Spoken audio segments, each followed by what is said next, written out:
So today's story time is about the worst mom I've ever met in my life. Hope you guys enjoy this, and yeah, let's just jump right into this. So this story time takes place in 2019, very end of 2019, December to be specific, very cold out in my hometown. And yeah, I wasn't having the best time. So I had just gone through a breakup literally a day before this happened. It was with a girl that I had been dating for like almost 4 months. So it was long enough to, kind of be sad over. So yeah, you could say that I wasn't having the best day. So I thought that was the end of it. I thought the breakup was like the peak of like the worst thing that could happen that week. Oh, but I was wrong. Boy, was I wrong. So I get a text from my ex-girlfriend on this day, literally a day after we break up. And she's like, hey, I left my hoodie at your house. Can I come over and get it? And at the time, I was renting this house for like a month. And I was like, I'm not home right now. I'll be there in like 2 hours, though, if you want to come over then. And she goes, I'm going to be busy in 2 hours. Can I come now and just get it? And I was like, the doors aren't unlocked. I can't let you into the house. I'm not there to let you in. Can you please just wait like 2 hours or wait till tomorrow? Like, I'll bring it to you. And she did not want to wait. She was like, I want it today. I'm going out with my friends. I want to wear it. Like, please. And I'm like, I'm sorry. I can't be home in the next 2 hours. I'm out in a movie right now with my friends. I won't be able to get home for at least 2 hours. And she was like, I don't care. I'm not waiting. I want it now. I'm on my way. Now, this was just a whole stress buildup, okay? Like, I thought the week couldn't get any worse. Like, I already had to go through this breakup, and now I have to worry about my ex wanting one hoodie so bad that she wants me to leave the movies with my friends to go home and get it right this second. Like, I didn't want to do that. Like, the whole reason I was out with my friends was to take my mind off the bullshit that happened that week. So, yeah, I tell her that she either has to wait or I'll bring it to her after the movie. It's up to her. And she ends up telling me, like, whatever, I'll wait. And I was like, okay, sounds good. I'll text you tomorrow and see what time works with you, and I can bring it over or you can come pick it up. And she goes, no, I'll text you tomorrow and tell you what time works with me. And I was like, that's what I was saying. I was going to text you and then ask you what time worked with you, and then you would text back. And she was like, well, no, I want to text you first. Now, clearly she was being petty, so I'm like, all right, whatever. Like, she's probably just mad about the breakup, whatever. So I just say okay, and I leave it at that, and I wait for the next day to come along. Now, I assumed how this day would go is I would wake up, she'd text me what time works with her to get this hoodie, she can come over and grab it, or I'll bring it to her, and that would be the end of it, and I wouldn't talk to her again. That'd be the end. Sadly, not the case, okay? So I wake up, I check my phone, no text messages from her, and I have two friends staying with me at my house. And they're like, yo, you want to get food? I'm like, yeah, for sure. So we go out to this restaurant, and, getting food doesn't take that long. Usually, at most, it takes an hour and a half to go to this restaurant and come back. So I really thought we'd only be gone for like an hour, and even if it was an hour and a half, maybe even 2 hours, I still thought, like, no big deal. I'll be home long before she's even going to be ready to come get it. So me and my friends go to this restaurant, we sit down, and the second I sit down, I get a text message from my ex-girlfriend saying, hey, can I come get it right now? And I was like, shit, I just sat down at this restaurant. We'll probably be here for like an hour. Is that cool? Like, I can bring it to you right after. And she goes, no, I'm not waiting again. I want it right this second. And I was like, look, we just got to this restaurant. We'll probably be here for like an hour. Is there any other time today where I can come drop it off to you or you can come get it? And she was like, right now is the time that I want to come get it. And I was like, okay, is there any other hour in the day where you're free? And she's like, yeah, maybe. And I was like, okay, well, can I bring it to you then? Or like, you can come get it then? And she says, fuck, fine. So clearly her waiting longer pissed her off. She did not want to wait any longer. But at the same time, like, I was only getting food for like an hour, hour and a half at most. And also, she was being a total hypocrite. I left like 3 of my hoodies at her house, and I wasn't pressing her to come get them. Like, I was being patient about that.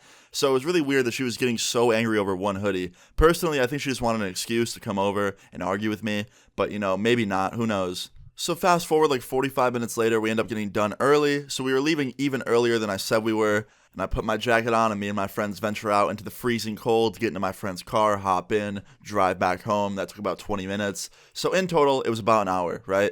But when we pulled up to the house and pulled in the driveway, something was not right, okay? I noticed something. The front door was wide open, like just wide open. Now, me and my friends would never leave the front door open. Like, we'd always lock it. I'm very weird about that type of stuff. I always double check to see if all the doors are shut and everything's locked up before I leave the house. But somehow, some way, the front door was wide open. Now, at this point, me and my friends get a little bit nervous. We're like, yo, how's the front door open? Like, is someone in there? So I start looking around the driveway and the side of the house and on the street to see if I can notice anything.